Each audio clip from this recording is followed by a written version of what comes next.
ಹಾಗೂ ಯುಗಾದಿ ಪಾಠ ಅಲ್ಲವೇ? ಅದಕ್ಕೆ ಸುತ್ತು ಹಳ್ಳಿ ರೈತರು ಕೂರಿಗೆಗೆ ಸುರಮವನ್ನು ಹಚ್ಚಿ ಶೃಂಗಾರ ಮಾಡಿ ಬಡಿಗಾರ ನಾಡಿ ಪಟ್ಟಿಗೆ ಪೂಜೆಗೆ ಸಿದ್ಧತೆ ಮಾಡುತ್ತಿದ್ದಾರೆ. ಅದಕ್ಕೆ ನಾವು ಕೂಡ ನಮ್ಮ ಮನೆಯಲ್ಲಿ ಪೂಜೆ ಮಾಡಬೇಕೆಂದು ಕೂರಿಗೆಯನ್ನು ಹೊತ್ತುಕೊಂಡು ಬಂದನವ. ಕೂರಿಗೆಯನ್ನು ಹೊತ್ತುಕೊಂಡು ಬಂದನು. ಒಳ್ಳೆಯದೇ ಆಯ್ತಪ್ಪ.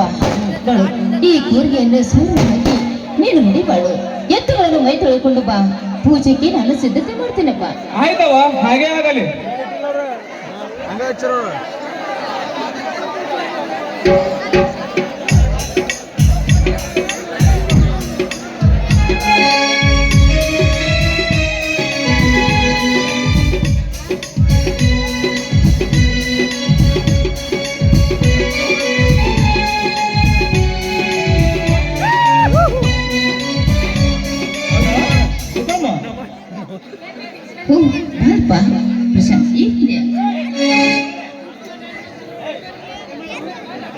ಶ್ರೀಕಾಂತ, ನೀನು ಒಬ್ಬನೇ ಬಂದೇನಪ್ಪ? ಅವ್ವ ಅಪ್ಪ ಬರಲಿಲ್ಲವೇನು? ಅವ್ವ ಅಪ್ಪ ಅಲ್ಲೇ ಬಂದ ನೋಡಲ್ಲಿ.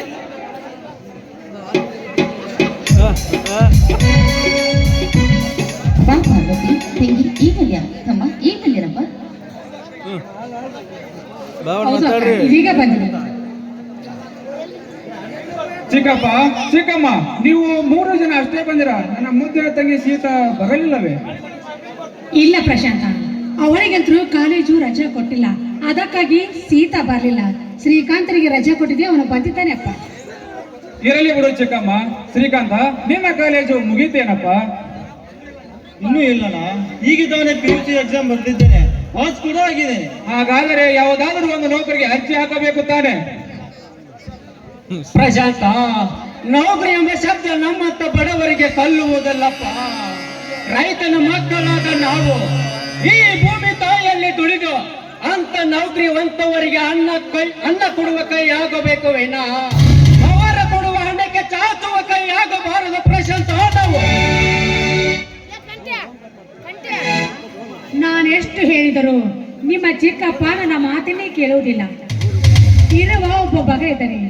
ಹೇಗಾದ್ರೂ ಮಾಡಿ ಅವರಿಗೆ ಸಾಲಿನ ಕಲಿಸಿ ನೌಕರಿ ಕೊಡಿಸ್ಬೇಕೆಂಬುದೇ ನನ್ನದು ಆಸೆ ಇದೆ. ಆದ್ರೆ ಏನ್ ಮಾಡುದು, ಅವ ಮಾತ್ರ ನಾನು ಹೊಲದಲ್ಲೇ ದುಡಿಯುತ್ತೇನೆ, ನಾನು ಭೂತಾಯಿ ಮಗನಾಗಿರ್ತೀನಿ ಅಂತ ಹೇಳ್ತಾ ಇದ್ದೀನಿ. ಅಷ್ಟೇ ಅಲ್ಲ, ಶ್ರೀಕಾಂತನಿಗೆ ಶಾಲೆ ಕಲಿಸಿ ಯಾವ್ದಾದ್ರು ಒಂದು ನೌಕರಿ ಕೊಡಿಸ್ಬೇಕು, ಅರ್ಜಿ ಹಾಕಪ್ಪ ಅಂತ ಹೇಳಿದೆ. ಇಲ್ಲ ಅಮ್ಮ, ನಾನು ಮಿಲಿಟರಿ ಸೇರ್ತೀನಿ, ವೀರ ಯೋಧ ಆಗುತ್ತೀನಿ, ಭೂತಾಯಿ ಸೇವೆ ಮಾಡ್ತೀನಿ ಅಂತ ಹೇಳ್ತಿದ್ರೆ. ಅಕ್ಕ, ನೀನಾದ್ರೂ ಸ್ವಲ್ಪ ಹೇಳ್ಬಾರ್ದೆ ಅವನಿಗೆ? ಹೌದಪ್ಪ, ತಂದೆ ತಾಯಿನೇ ಬಿಟ್ಟು ಬೇರೆ ರಾಜ್ಯಕ್ಕೆ ಹೋಗಿ ನೌಕರಿ ಮಾಡ್ತೇನೆ ಅಂತ ಹೇಳ್ತಾ ಇದ್ದಿಲ್ಲಪ್ಪ. ಇಲ್ಲಿ ಯಾವ್ದಾದ್ರು ಒಂದು ಪೊಲೀಸ್ ನೌಕರಿ ಆಗ್ಲಿ, ಡಾಕ್ಟರ್ ನೌಕರಿ ಆಗ್ಲಿ ಸೇರಿಕೊಂಡ್ರೆ ಆಗೋದಿಲ್ವೇನಪ್ಪ? ಲಂಚವನ್ನು ಮಂಚ ಹಚ್ಚಿದ ಈ ಲಂಚಗಟ್ಟ ಸರ್ಕಾರದಲ್ಲಿ ದೊಡ್ಡ ದೊಡ್ಡ ಅಧಿಕಾರಿಗಳು ಕೇಳಿದಷ್ಟು ಲಂಚವನ್ನು ಕೊಟ್ಟು ನೌಕರಿ ಸೇರಿ ದೊಡ್ಡ ಅಧಿಕಾರಿಗಳಿಗೆ ಸೆಲ್ಯೂಟ್ ಹೊಡೆದು ಈ ಸಮಾಜದ ಬಡಜನರ ಮೇಲೆ ಪೈನೆಂಬ ದಬ್ಬಾಳಿಕೆಯನ್ನು ಮಾಡಿ ಲಂಚವನ್ನು ಇಸಿದುಕೊಂಡು ಇವನು ಲಂಚಕೋರ ಎಂದು ಎನಿಸಿಕೊಳ್ಳುವುದಕ್ಕಿಂತ ಬಾಗಲಕೋಟೆ ಜಿಲ್ಲೆಯ ಬಾದಾಮಿ ತಾಲೂಕಿನ ಚಾಲುಕ್ಯರ ನಾಡೆ ಎಂದು ಖ್ಯಾತಿಯಾಗಿರುವ ಚೋಚಗುಡ್ಡ ಗ್ರಾಮದಲ್ಲಿ ತಾಯಿ ಬಸಣ್ಣವ್ವ, ತಂದೆ ಬಸಯ್ಯ ಎಂಬುವರ ಉದರದಲ್ಲಿ ಜನಿಸಿ ಕಾರ್ಗಿಲ್ ಯುದ್ಧದಲ್ಲಿ ನಮ್ಮ ದೇಶವನ್ನು ನುಂಗಲು ಬರುತ್ತಿರುವ ಎದುರಾಳಿಗೆ ಕೊಟ್ಟು ಅವನ ಬಿಸಿ ರಕ್ತವನ್ನು ಹೀರಿ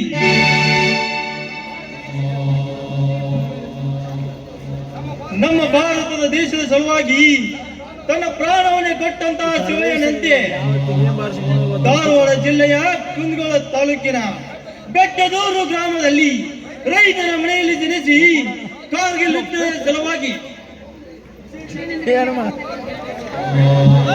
ಕಾರ್ಗಿಲ್ ಯುದ್ಧದಲ್ಲಿ ವಿಜಯಶಾಲಿಯಾಗಿ ನಮ್ಮ ಭಾರತ ದೇಶದ ಬಾವುಟವನ್ನು ಹಾರಿಸುವಾಗ ಅತಿ ಪ್ರಮಾದದಿಂದ ಬೀಳುತ್ತಿರುವ ಹಿಮ ಪರ್ವತದಲ್ಲಿ ಸಿಲುಕಿ ಸತತ 6 ದಿನಗಳ ಕಾಲ ತನ್ನ ಉಸಿರನ್ನು ಗಟ್ಟಿಯಾಗಿ ಹಿಡಿದುಕೊಂಡು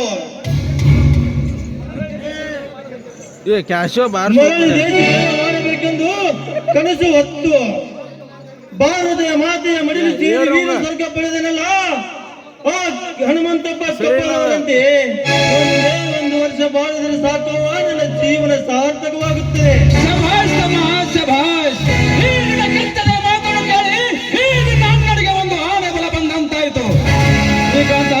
ನೀನು ನೌಕರಿ ಸೇರುವುದಕ್ಕೆ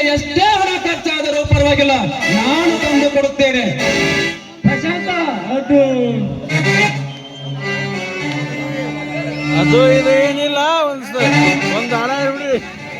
ತಪ್ಪ ಬೇಡ ಅನ್ಬೇಡಪ್ಪ. ಯಾಕಂದ್ರೆ ಮಕ್ಕಳ ಆಸೆ ನಿರಾಶೆ ಎಂದ ಮಾಡಬಾರ್ದಪ್ಪ ನಾವು. ಆಯ್ತು ಅಕ್ಕ, ನಿಮ್ಮೆಲ್ಲರ ಒಪ್ಪಿಗೆ ಆದ ಮೇಲೆ ನನಗೂ ಒಪ್ಪಿಗೆ. ಸೊಗಸಾದ ನೋಡಪ್ಪ ಶ್ರೀಕಾಂತ, ನಮ್ಮ ದೇಶದ ಮೇಲೆ ದಬ್ಬಾಳಿಕೆ ಮಾಡುವವರ ಎದೆ ಗುಂಡಿಗೆಯನ್ನೇ ಸೀಳಿ ನಮ್ಮ ದೇಶದ ಬಾವುಟವನ್ನೇ ಹಾರಿಸುವ ಗಂಡದ ವೀರ ನೀನಾಗಬೇಕಪ್ಪ, ನೀನಾಗಬೇಕು. ನೋಡು ಪ್ರಶಾಂತ, ಭೂಮಿಯಲ್ಲಿ ದುಡಿಯುವ ಈ ರೈತರಿಗೆ ಕಷ್ಟ ಕಾರ್ಪಣ್ಯಗಳು ತಪ್ಪಿದ್ದಲ್ಲ. ಈ ವರ್ಷ ಮಳೆರಾಜ ಜೋರಾಗಿ ಅಬ್ಬರಿಸಿದರೆ ಮುಂದಿನ ವರ್ಷ ಬರಗಾಲ ಬೀಳುತ್ತದೆ. ಎಂತ ಕಷ್ಟ ಬಂದರೂ ಕೂಡ ಭೂತಾಯಿ ಕೊಟ್ಟ ಜೋಳದಲ್ಲಿ ದಾನ ಧರ್ಮವನ್ನ ಮಾಡಿ ಧರ್ಮದ ಹಾದಿಯಲ್ಲಿ ನಡೆಯಬೇಕಪ್ಪ ನಾವು. ಈ ದೇಶಕ್ಕೆ ಅನ್ನ ಹಾಕುವ ರೈತನ ಮಗ ಒಕ್ಕಲಿಗನಾಗಿ,